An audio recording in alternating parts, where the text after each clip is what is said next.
नमस्कार साथियों, मैं अजय कुमार।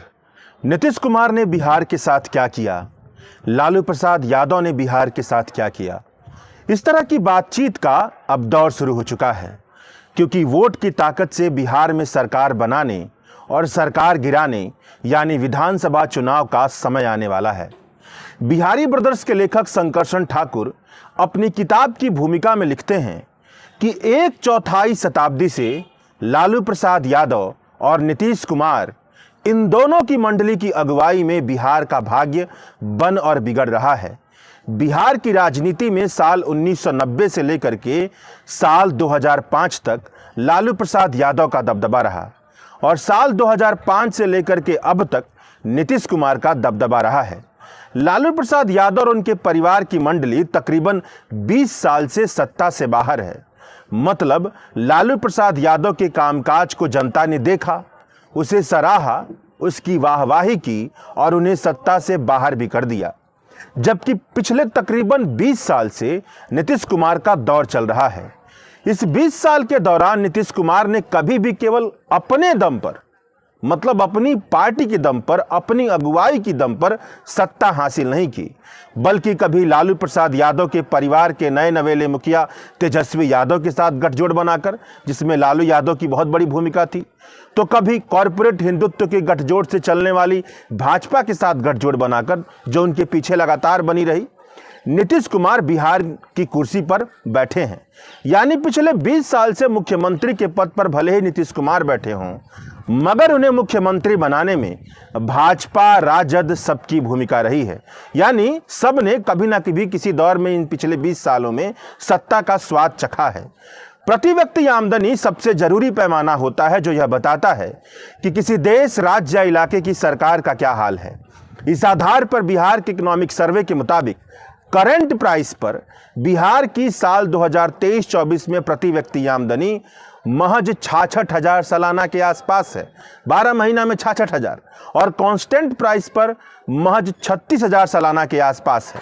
यानी बिहार की प्रति व्यक्ति आमदनी करंट प्राइस पर, यानी महंगाई जोड़ने पर, केवल 5 से 6,000 रुपये महीने के बीच में है। और महंगाई का असर हटा दें तो प्रति व्यक्ति महीने की आमदनी 3,000 के आसपास बनती है। अब ये बताइए कि कैसा होगा बिहार। बिहार के 29 जिलों में, बिहार में शिवहर, सीतामढ़ी, अररिया जैसे जिले भी हैं, जहां की प्रति व्यक्ति आमदनी 22,000 सालाना से कम है। सीतामढ़ी की प्रति व्यक्ति आमदनी 21,000 सालाना से कम है। शिवहर की प्रति व्यक्ति आमदनी 19,000 सालाना से कम है। अररिया की 22,000 से के आसपास है। यानी बिहार में ऐसे भी जिले हैं जहां की प्रति व्यक्ति महीने की आमदनी 2,000 रुपए से कम है। मतलब पिछले 20 साल से नीतीश कुमार के कामकाज का परिणाम यह रहा है कि बिहार की प्रति व्यक्ति आमदनी 3,000 के आसपास है।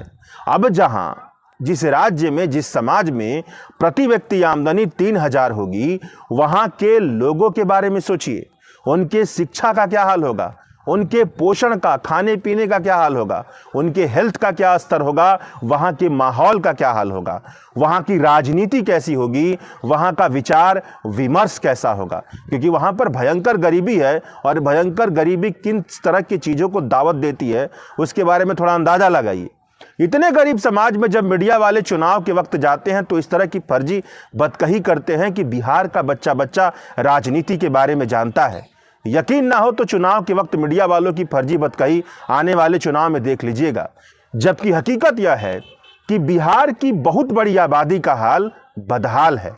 वह अपनी बदहाली की वजह से अपनी जिंदगी में इतना ज़्यादा परेशान है कि उसे पता ही नहीं है कि नीतीश कुमार को बिहार का मुख्यमंत्री बनाने में लालू प्रसाद यादव की पार्टी और भारतीय जनता पार्टी दोनों का बराबर का योगदान रहा है।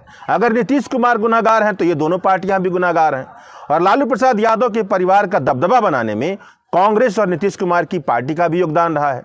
बिहार की जितनी भी पॉलिटिकल पार्टियां रही हैं, वह सब एक दूसरे को चाहे जो भी कहें, मगर पिछले 35 साल में कभी ना कभी सत्ता के गठजोड़ का हिस्सा रही हैं। तो चलिए इस वीडियो में बिहार के आर्थिक हालात को कुछ बुनियादी आंकड़ों से समझने की कोशिश करते हैं। हाल ही में हुए जाति जनगणना के आंकड़ों से पता चलता है कि बिहार की कुल आबादी 13 करोड़ के आसपास है और बिहार के इकोनॉमिक सर्वे के आंकड़े बताते हैं कि इन 13 करोड़ लोगों में से बनने वाली बिहार की फाइनेंशियल ईयर 2023-24 की कुल जीडीपी 8,54,000 करोड़ के आसपास है। चूंकि एक फाइनेंशियल ईयर में किसी इलाके की सीमा के भीतर प्रोड्यूस कुल सामान और सेवाओं की कुल मौजूदा वक्त की कीमत यानी कुल मार्केट प्राइस मिलकर के जीडीपी बनती है, तो इसका मतलब यह हुआ कि करंट प्राइस पर बिहार की नॉमिनल जीडीपी 8,54,000 करोड़ के आसपास है। मगर बिहार की रियल जीडीपी साल 2011-12 के बेस ईयर के मुताबिक उसको आधार बनाकर के जो निकाली गई है वह 2023-24 में 4,64,000 करोड़ के आसपास रही। सारे टेक्निकल बातों को हटा दिया जाए तो मोटे तौर पर इसका मतलब यह निकलता है कि जिन सामान और सेवाओं की कीमत बिहार में मौजूदा वक्त में 8,54,000 करोड़ रुपए है, उतने ही सामान और सेवाओं की कीमत साल 2011-12 के मुताबिक 4,64,000 करोड़ के आसपास बनती हो।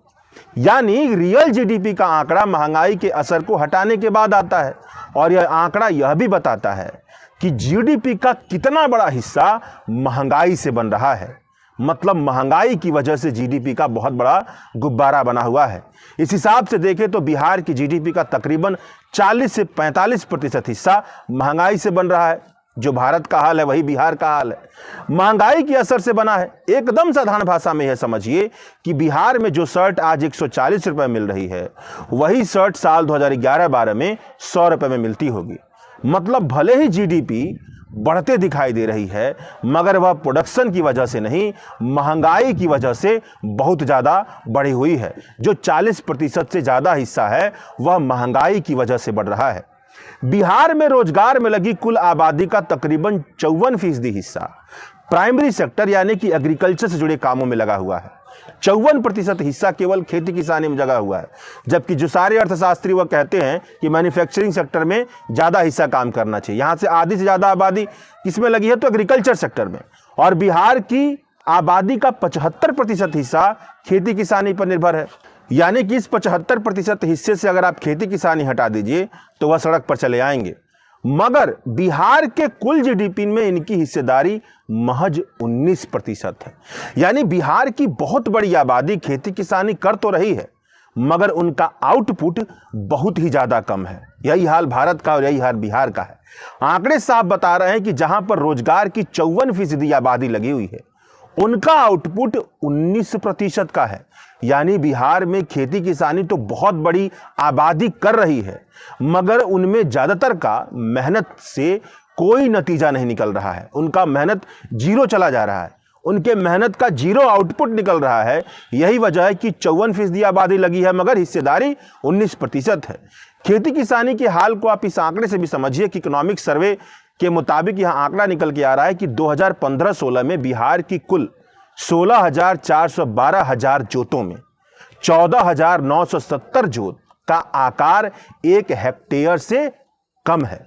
यानी बिहार में खेती किसानी बड़ी बड़ी जोतों पर नहीं होती है। ऐसा नहीं है कि लोगों के पास इतनी जमीन है कि वह एक ही जगह पर 10 एकड़ 20 एकड़ गन्ना धान गेहूं की खेती कर रहे हैं। छोटी छोटी जोतें हैं और जब छोटी छोटी जोतें होती हैं तो कॉस्ट ज़्यादा लगता है। इसका परिणाम यह निकलता है कि बिहार में खेती किसानी करने वाले मुनाफे में कम रहते हैं और घाटे में ज़्यादा रहते हैं। बिहार में उद्योग धंधे के हाल पर थोड़ी बात कीजिए तो उद्योग धंधे का जो हाल है उसके बारे में विस्तार से आगे के एपिसोड में बात की जाएगी। मगर एक जानकारी याद कर लीजिए कि बिहार का इकोनॉमिक सर्वे यह बताता है कि पूरे भारत में चालू कारखानों की संख्या 1,85,000 के आसपास है और इनमें से केवल 3,132 चालू कारखाने बिहार में हैं। यानी बिहार में भारत की 13 करोड़ आबादी प्रतिनिधित्व करती है मगर बिहार में भारत के कुल कारखानों में केवल 1.5% चालू कारखाने हैं। अब आप बताइए कि अगर बिहार की 54% आबादी कृषि पर निर्भर हो, कारखाने केवल 3,000 के आसपास हों, फैक्ट्रियां केवल 3,000 के आसपास हैं तो क्या होगा? भयंकर बेरोजगारी होगी, भयंकर माइग्रेशन होगा और प्रति व्यक्ति आमदनी 3,000 रुपए के आसपास रहेगी। और प्रति व्यक्ति आमदनी जब मैं 3,000 रुपए के आसपास कर रहा हूं तो यह जोड़ लीजिएगा कि बहुत कुछ आबादी ऐसी भी होती है जो बहुत ज़्यादा अमीर होती है, उनकी स्थिति थोड़ी हटा दीजिए तो प्रति व्यक्ति आमदनी और कम हो जाएगी। और भारत में जातिगत संरचना को भी जोड़ लीजिए, जहाँ पर जो निचली जातियाँ हैं, निचले क्रम में आती हैं, उनकी बदहाली जब जोड़ लेंगे तो उनकी तो आमदनी मुश्किल से 1500 रुपये भी ना बने। इन सारी बातचीत के बाद अगर आप लालू प्रसाद यादव के समर्थक हैं तो नीतीश कुमार को बिहार की बर्बादी का जिम्मेदार बता सकते हैं, और अगर नीतीश कुमार के समर्थक हैं तो लालू प्रसाद यादव को बिहार की बर्बादी का जिम्मेदार ठहरा सकते हैं।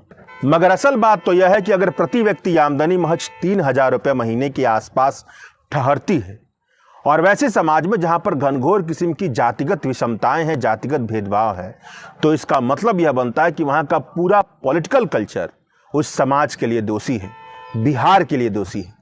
बिहार के समाज को न्याय के साथ विकास यात्रा कराने में लालू यादव भी फेल साबित हुए हैं, और पिछले 20 साल का संचित परिणाम यह है कि नीतीश कुमार भी फेल साबित हुए हैं और इनके साथ अन्य पार्टियां भी फेल साबित हुई हैं। शुक्रिया।